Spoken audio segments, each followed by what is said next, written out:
Nama saya Udamata Nuzul binti Azhar, nombor matrik M2025 2005353. So, hari ini saya akan membentangkan tentang inventory GAD-7. GAD-7 adalah Generalized Anxiety Disorder 7. 7 tu kenapa 7? Sebab dia ada 7 soalan.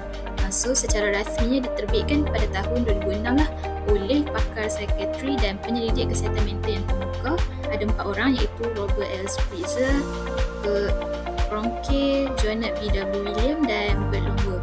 Lepas tu tujuan dia, kenapa kita jawab inventory ni? Sebab kita nak mengesan serta nak mengukur tahap keresahan am ataupun kita kenali sebagai anxiety. Ini adalah contoh borang GAD-7, dia ada 7 soalan. So, cara menjawab adalah kita dalam tempoh 2 minggu lepas berapa kerap atau berapa kali kita rasa benda tu. So, berdasarkan 7 pencapaian tu, kita tandakan sama ada kosong, tak pernah sama sekali, 1 beberapa hari, 2 lebih daripada seminggu, ataupun 3 tu hampir setiap hari. So, berdasarkan pernyataan 7 di bawah tu, kita tandakan sama ada berkaitan dengan diri kita kosong, 1, 2 ataupun 3.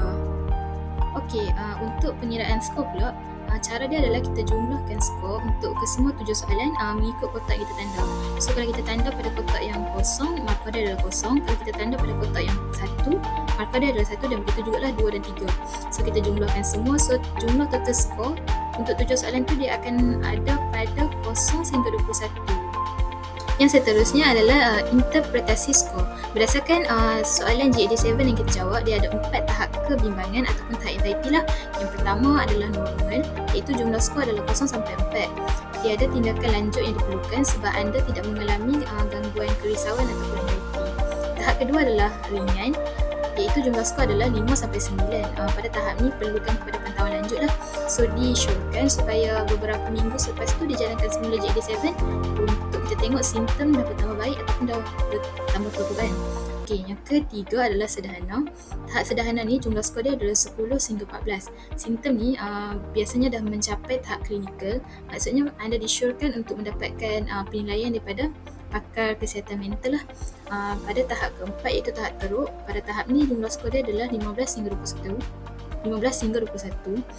Simptom ni biasanya memerlukan kepada perubatan yang aktif. So, anda perlu segera dapatkan nasihat daripada doktor dan pakar psikiatri. Itu sahaja daripada saya. Semoga bermanfaat. Yang baik datang daripada Allah, yang buruk datang daripada kedua diri sendiri. Terima kasih.